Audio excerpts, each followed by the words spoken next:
are watching 32 teams in 32 days on the Game Time Sports Network.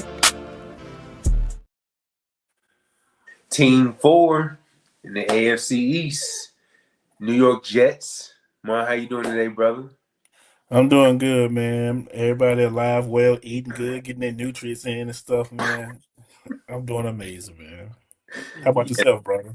I'm doing good, man. I can't complain. Sweeping through this 32 and 32. After today, we got 8 teams left, 2 divisions, getting closer and closer to the NFL season coming upon us. Man, it is a time to be alive. Uh, Yeah, cut down day is Sunday. That's crazy. this Sunday. Yes. Everybody has to be to 53 by Sunday Wow. So it's giving us 2 weeks to to prepare for. prepare week one, yeah. Because cut down day Sunday, and they have that week before to prepare, and then the season starts that Wednesday with Seattle and New England. Dang, it's Bro, crazy. it's gonna be some hard cuts. Some guys are like, man, we shouldn't have let him out the building, or you know, you cut this guy instead of you left this guy, and then it's an opportunity for other teams to get on guys that other teams think, hey, like Because guess who's first in the waiver wire this year? you guys are. Absolutely. Oh wow, who's second? Whoever the Jets, whoever it's the identical order as the draft. So Okay, got that's you. how they go. Got you. So the Jets 3-14 last season. This was a terrible team, man. 29th overall in offense, and I want to say this happened in the first part of the season, but like, Aaron Glenn, he was going down the sideline. Don't you play my man like that? Oh no! He's going down the sideline. You would Looking think like a that proud uncle. look at him, man. You would think things that will be going on a positive here, but this team produced no interceptions on the defensive side of the ball. We're gonna get into it all here. What's your take on this Jets team before we deep dive into this thing? Man, it was a rough one, man. No interceptions. I think this is the first defense I ever heard in my lifetime not having a single interception in a season. Barring, mind you, your head coach was a elite cornerback when he was in the league himself playing for the Jets. So that's kind of odd and strange. There was some turnover in the roster. We know Sauce Gardner got not kicked out the building, but traded out the building. Quentin Williams got traded to Dallas, so they, was doing the best they could with what they had. And I think Woody Johnson in that ownership group, and his I think his son or his brother, while Woody's overseas. I think his brother or his son was running football operations. I think they finally seen that they came into an impasse with the current roster and pawned off some players to get in better position to draft in the next couple of years. I think they're loaded with 3 first-round picks next year, so they have the ultimate, chess pieces to move up and down the board and get any player that they want out of this 2027 draft, barring a miraculous season. So yeah, man, it was tough. You got Garrett Wilson not getting any much help outside of him. You got AD Mitchell come over from the Colts.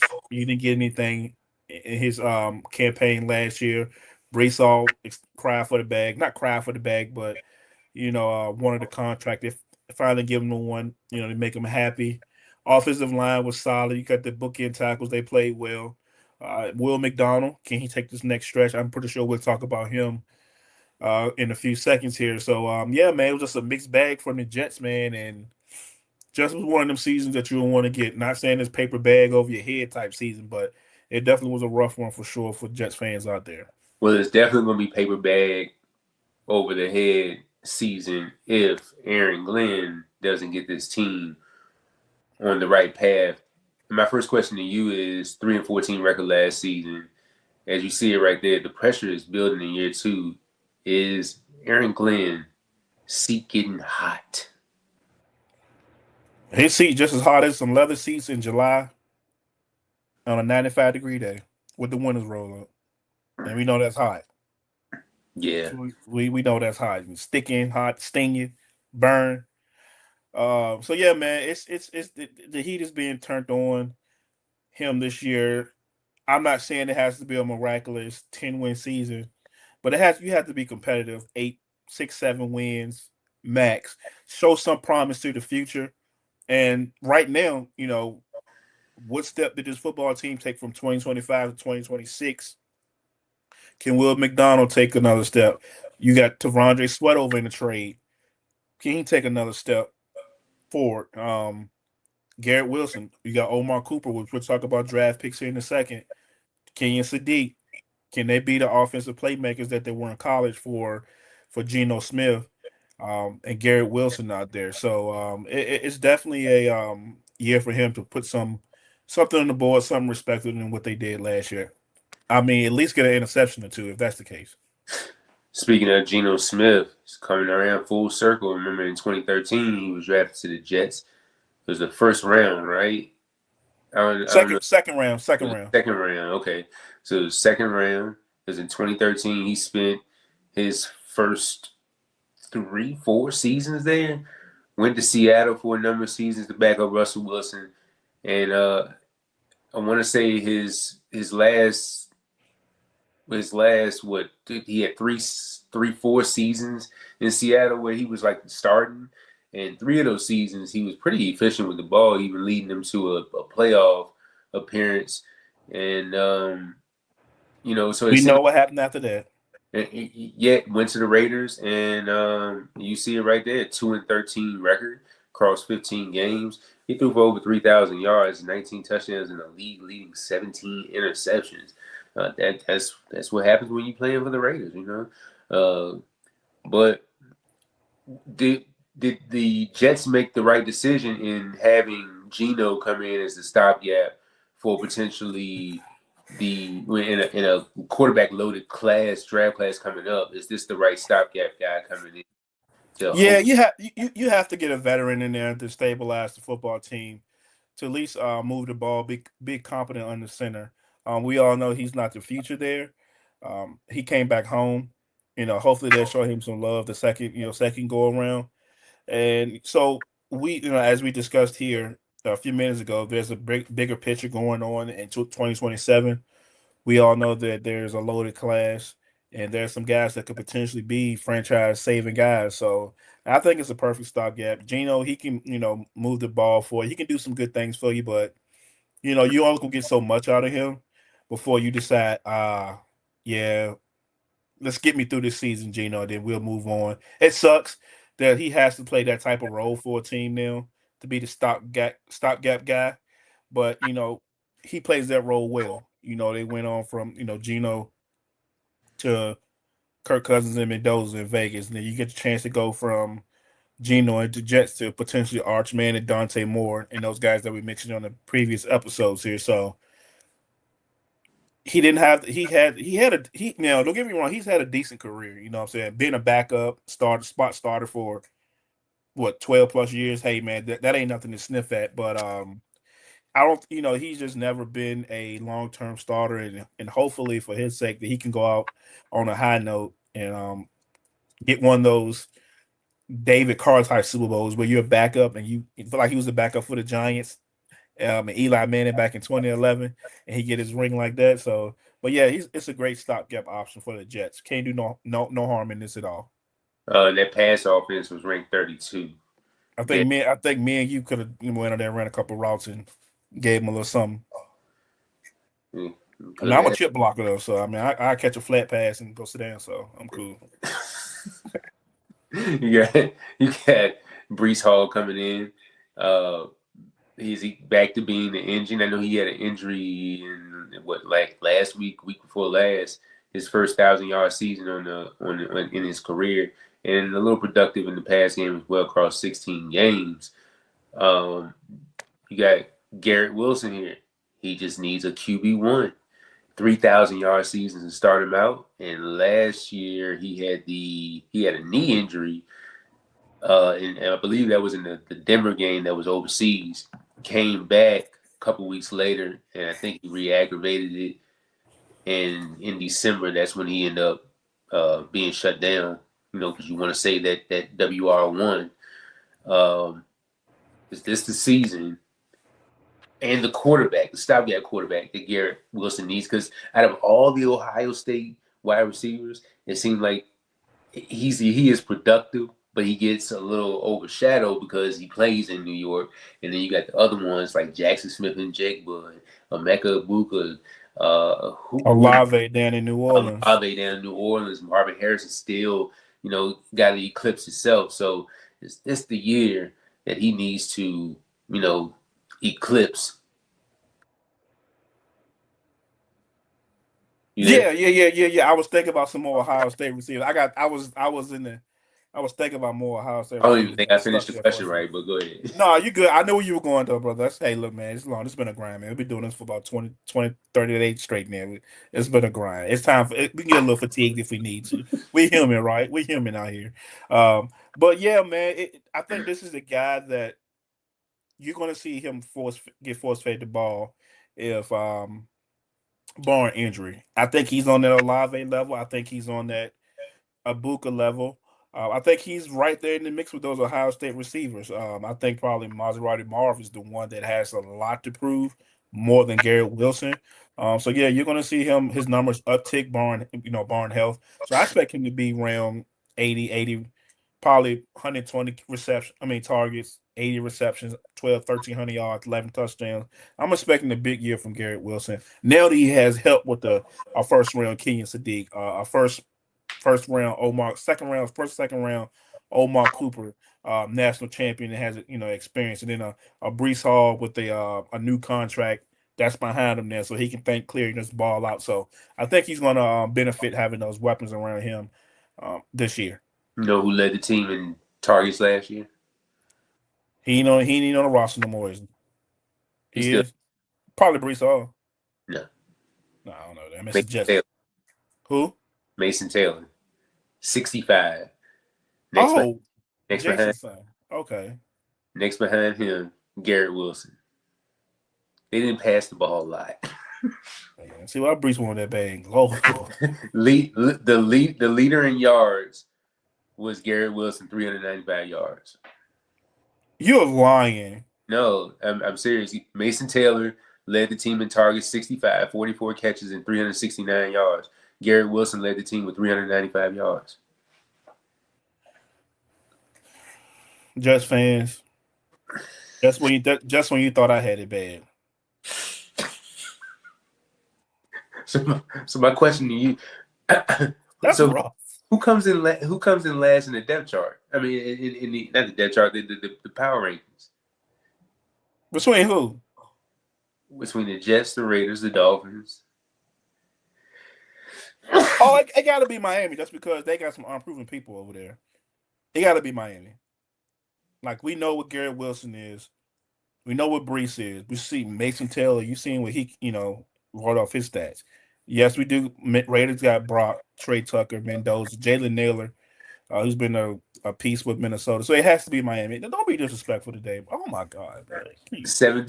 17 points a game that this offense generated, 29th in yards, third down, 26. You can see the numbers right there, that pass offense. Look at that, 30 second, 13 interceptions. It's just crazy. This got to be the year that this is a JV. This a high school league type stats. It's tough, man. But I do want to say, you know who the offensive coordinator over there is this year? He's a former NFL coach. No, I don't know. Frank Wright. Come on, man! Don't disrespect Frank the Tank like that, man.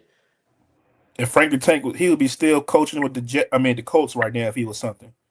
He would be in Carolina right now if he was something. Very true. Offensive guy, right? I'm pretty sure he was an offensive play caller over there in Indy. Yes. Most of his time in Indy and in San Diego being a offensive coordinator, it's either or, because I was looking at it earlier. It was either or. It was the pass offense or the run offense. During his time there, one of those offenses was at least in the top 10. Now he is 65 plus years old, so I'm not sure if he was coaching last year. Did he coach last year? I think it was in Carolina last year. It was in Carolina. No, because Dave Canales is there, right? Yeah, but I thought No, Frank he was Reich the was head coach in Carolina at one point in time. Remember, okay. fired, Yeah, but I but don't I think thought he he got a coached. job somewhere though. I thought he had a job last year. He was in college. He was like a Okay, consultant or something like that. But okay. but I just wanted to point that out that you know Yeah, the, like he the was this Eric Bieniemy or something. Man, come on. the, come on, give some respect to Frank the Tank, man. But with the Gino, with the aging Gino coming in and all these pieces around him, and then with this offensive line here, that was pretty. Where am I? There we go. You see that right there. 50 sacks taken. That was half of 29th, and they allowed the third highest pressure rate in the NFL. You see it right there. Olu Fashanu, 9.5 sacks, all according to Next Gen Stats. Dylan Parham, ain't that your boy? Uh, 5 sacks allowed. Josh Myers, 2.5. Joe Tippmann, 4, and Armand Mimbu with 12 sacks. Uh, so now the focus is, can this offensive line hold Geno up? Because, I mean, you see it right there. Yeah, yeah. It's I like this team, man. This offensive line. Yeah, Dylan Parham came on as a free agent last year. Josh Myers been around the league for a while. Joe Tippmann, that Jets is Jets fans talk highly of Joe Tippmann, only giving up 4 sacks. Armand Member giving up 12 sacks. That's a little rough, man. But they're young guys. I think Armand Member was a rookie last year, right? Yeah, he was second year. Second year. Okay, yeah. So he's still young. So yeah, man, I expect better things from this offensive line to in 2026, man. But those young bookend tackles, I'm big fans of those guys. Yeah, so this is second year coming up. So he was a rookie Oh, last. okay. Yeah. Um. So then the key additions, key departures. You see it right there. Minka coming back as well, and I thought I had my Minka graphic, but anyways, uh, Gino, Minka, David Onyemata, Demario Davis coming over. Joseph Asai, you got some guys right there. Nashawn Wright as well, who had a career year last year. Key departures right there. John Simpson, Quincy Williams, Justin Fields, all those guys right there. So, as I always ask, which departure will hurt this team the most? Which addition will help this team the most? Man, this is tough, man. Oh, I want to say I do miss Jermaine Johnson on this defense, um, a little bit. And I want to say for the additions, I like the Minka coming back, or coming this way. Joseph Asai, Demario Davis being a steady force in the middle. I do like him coming back as well. I like Devondre Sweat as well. I like most of the guys they bought in this off season. This off season. So it's more of the additions than the departures I'm really happy about. Yeah, Isaiah Oliver, nice slot corner coming over there as well. And then we talked about Minka. He's coming in year 9. And remember, 2022, he led the league with 6 interceptions. Mm-hmm. And coming when he played in Miami last year. So not his best year. He hasn't had his best years are kind of behind him. But as far as like having a veteran presence around there, having uh, experience and coaching up the young guys, I think he's going to be key there. And then full circle with Demario Davis, 100 plus tackles in 9 straight seasons. He's still going at it. You see his first stint with the Jets was in 2013, 2017. Played in New Orleans for quite some time, and then now he's back with the Jets. How big is Demario Davis's presence as well as Minka presence as well coming for the defense? Yeah, it's gonna be huge, man, for the defense, especially having that stabilizer in the middle of the field. That can, green dot guy, just gonna put players in the right position. The young players on the defense as well, and for Mika, that's be the steady Eddie in the backfield. Not saying he's gonna be Mika from 2022 or those guys, but he can take the ball away still at a not as the highest clip when he was, in Miami or, what was his first? He was in the Uh, the uh, Jet, Miami. He Miami. was Yeah, okay. Yeah, Yeah, not as I thought he was somewhere else before, but maybe Miami, then everything running. Pittsburgh, and then traded to. There it is, Pittsburgh. There it is. I know he was somewhere, um, but he was good, in Pittsburgh as well. So I think he can take the ball away, not at a high clip like he used to, but he can use some productive snaps in the defensive backfield. As you can see right there with the defense, 29 points per game allowed. It was 25th. Only 4 takeaways. That was 32nd. Of course, no interceptions. Um, and pass rush, 26 sacks. That was dead, like right next to last. Quarterback pressure was bad. Tied for the fewest quarterback hits. So now And folks is back there clean, boy. you got the rookie, and the vet with Will McDonald, who's been leading the team in sacks for the last 2 seasons, with 10.5 in 2024, 8 last year. David Bailey co-led the nation in sacks with 14.5 and led the Big 12 in TFLs with 19.5. What do you think about this combo right here? I think this is going to be deadly. Deadly is probably a stretch. I don't know about deadly right now. Maybe mid-season. And before we even get into it, David Bailey, all first team, no drip at all.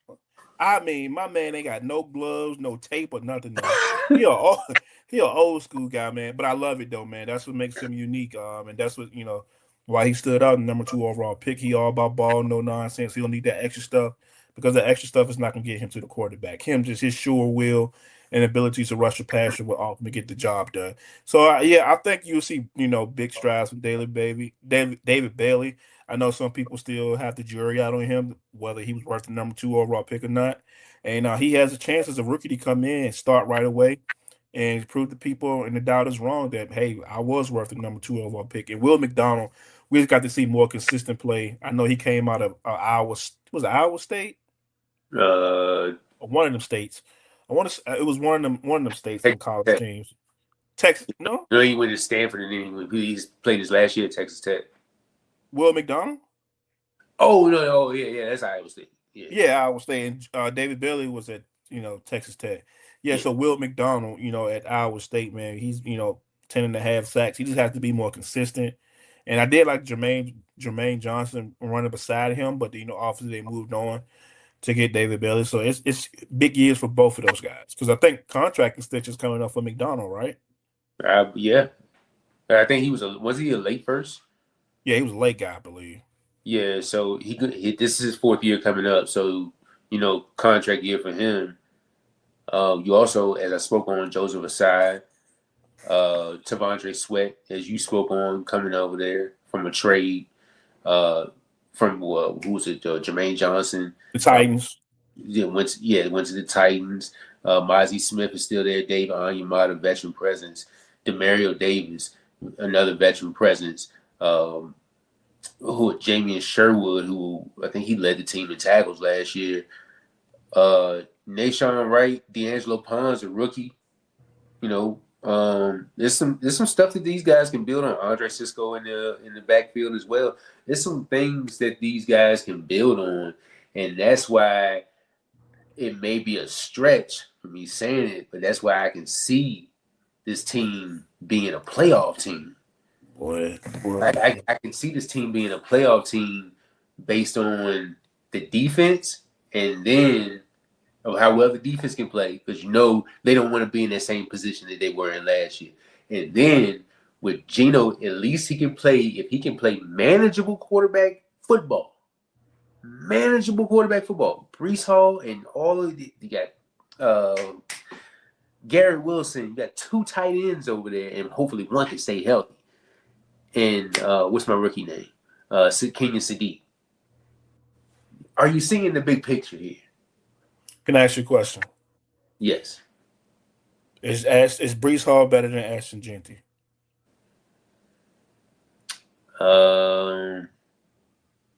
I wouldn't say that. Is Mason Taylor better than Brock Bowers? No. Is Mason Taylor better than Michael Mayer?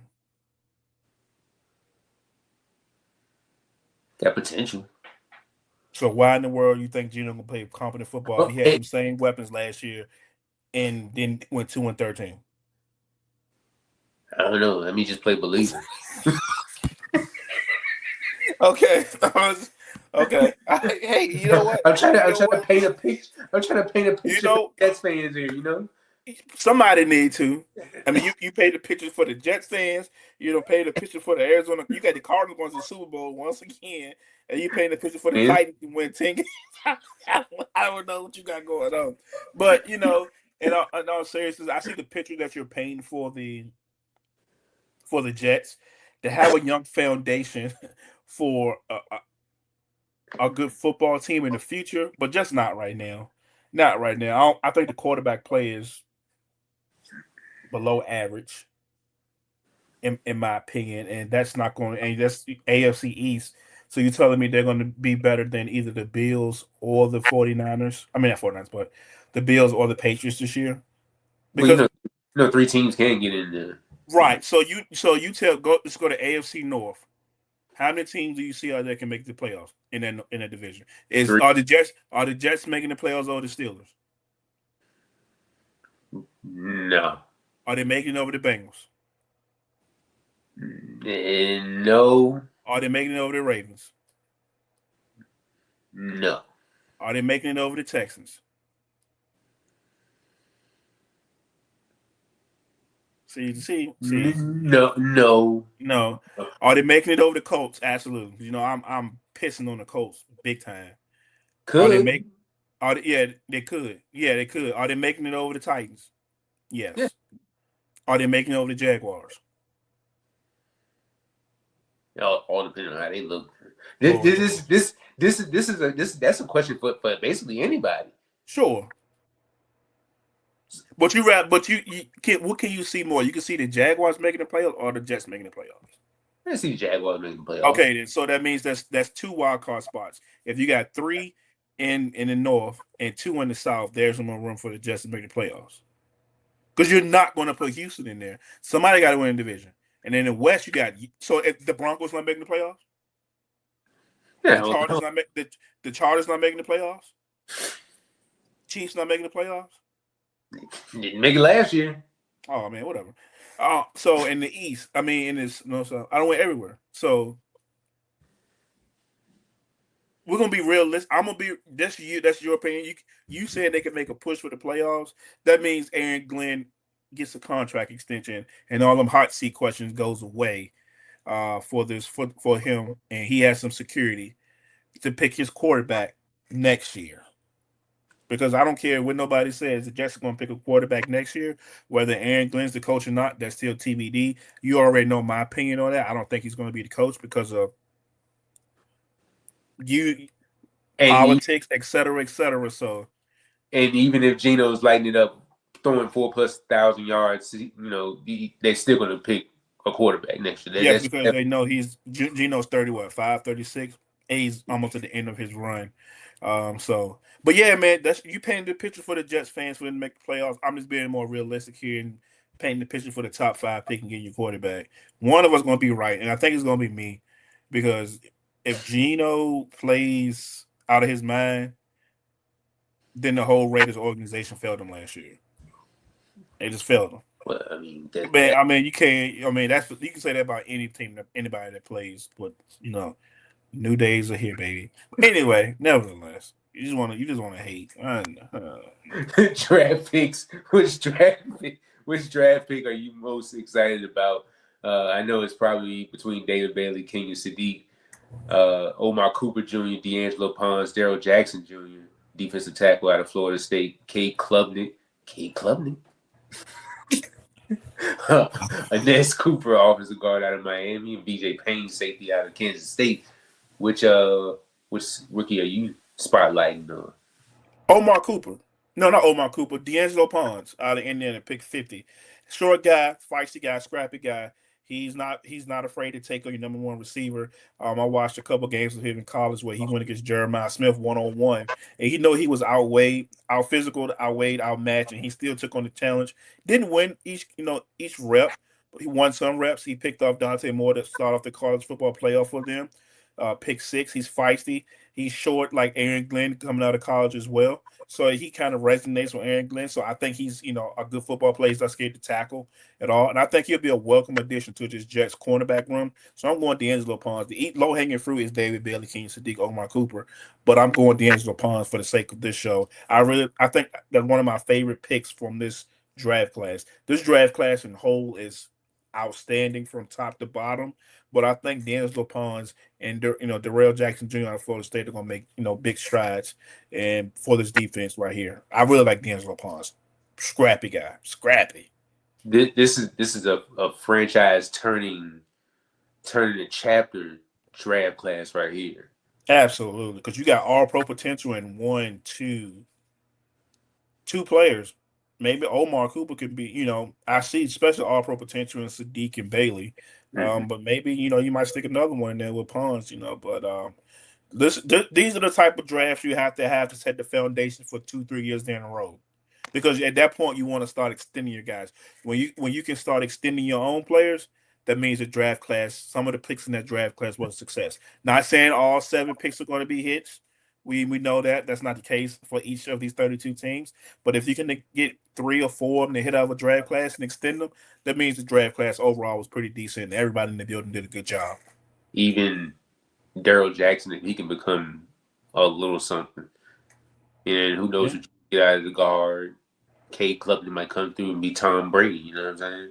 You never know. I mean, we got, Deshaun Watson on his name is starting after he said that he might play a 17 away game. So if he can do that, Cade Klubnik can be QB1 with the Jets. But who?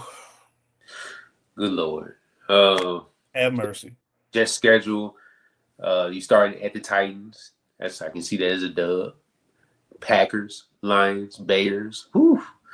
You hit the Browns in week 5. You got the Patriots in week 6. Dolphins, Raiders, Chiefs. Dolphins and Raiders. That's 2 wins right there. I can see. You got the Bills right after. Chargers. You got the Dolphins again. Hit the bye week. After that, you got a stretch of the Broncos, the Cardinals, the Patriots, the Vikings, and then the Bills. Other than the Cardinals right there, I think that's a tough little stretch right there. But how many wins you see? And I don't want to hear the bare minimum. I don't want to hit 3. I don't want to hear 2. Because I see some wins on here. Yeah, of course, man. I'm not gonna be. I don't want nobody to go on 17, but it's kind of wild. This schedule, they only go to the West Coast twice, and that's Cardinals and the Chargers. Everything else is 1 o'clock slates. That's amazing for this football team. But as far as wins, let's see, 1, 2, 3, 4, 5, 6, 7. 6. I'm gonna say 6. I'm gonna say 7, 8. Man, Lord have mercy, bro. I can definitely see 7 at minimum because of the Vikings one. I'm not sure, but everybody high on the Vikings. I'm not, but I see this. I'm gonna keep it real. I'm gonna see about 6 or 7 wins. With Geno Smith as quarterback. With Geno Smith as quarterback. Let me write that down. But with Geno Smith at quarterback, I can also see where 2 wins. That's exactly what they're I can also see where how those NFL games go, where you don't know who the winner is going to be. Yeah. So and they can squeak some of these games out. Think about it with games at the Lions, the Chargers. Larry said Jets will win 6 or 7. You said 6 or 7 or 7 to 8? 6 to 8. 6 to 8 wins for the New York Jets. All right. This is 8, 25, 26, and it is currently 6:39 p.m. Eastern time. And when I look like a genius, I want you to name the time, the date, the whole shebang when the Jets damn near push for the playoff appearance. They push for the playoff. This is my last time doing 32 for 32. I'm tell you that right now. I can't. I ain't. Well, I can't be doing them because you got some voodoo or something going on. But yeah, man. Like it. For me, I know you see 6-7, 6-8. I see about 4-6. It's gonna be a tough year for this football team. I hope he don't for Aaron Glenn's sake. I'm a big fan of Aaron Glenn. Um, just I like I'm a players coach. I like players that coaches that have been in the league, play, understand the grind. Not to say that the guys As a that player as well. been there, been there, done that. They understand, what it takes, what those guys give up and go through Sunday through Sunday, week to week in that locker room. So I just see, another tough season with a young football team trying to let's find their way, and hopefully Gino can keep them in some games, like you said, keep some close. You maybe win one or two, like you don't expect, like Vegas going into New England, beat New England and Foxborough last year, and then New England representing Vegas in the AFC. I mean, representing the AFC in the AFC Championship. So in the Super Bowl. Sorry. So there are games like that that happen. They have more talent this year, way more talent than they had last year. And we'll see how it goes, man. I think this could be a run first team, and we should feature Brees Hall, and see where it goes from there. Yeah, Braylon Allen is a backup. Coming back off a neck injury, right? Yeah, I think he only played 4 games, I want to Yeah. say. So not a lot of snaps. Remember his first season, he was pretty productive. So I think that's a nice little 1-2 punch if healthy. And don't forget, they got Arian Smith, who was drafted there last year too. Speedster. I'm not sure. Receiver out of Georgia. Yeah, I'm not sure how he's looking during camp and preseason so far, but they got some things over there to work with. It's just all about making it work and making the offensive line, who gave up third highest pressure rate. 50 some sacks last year. If they can get better, Gino, take care of the ball, and the defense playing way better with the pieces that they've already added. I can definitely see this team going far. Not far, but setting themselves up so when they do get that quarterback of the future coming in, maybe next season we talking for sure playoffs. And this season they might be sniffing the playoffs. So who knows? Man, you did say Daniel Jones become my player of the year before he got hurt. So and he was on his way. And anything's possible, bro. So anything is possible. That's what KG said, man. So I ain't gonna stun on you for that, bro. So tomorrow we start the NFC South, going to Carolina to tackle the Panthers and Bryce Young and all those guys over there. Season's getting here. We're counting it down, and 8 teams left. Man, I'm so happy because this has been a grind. You got any more words about the Jets before we get up out of here? No, I don't, man. It's look for a positive season to just put players on the field, get the experience, get them NFL coaching, and just grind, man. Just grind. So it's gonna be a grind. Jets going to the playoffs or sniffing it.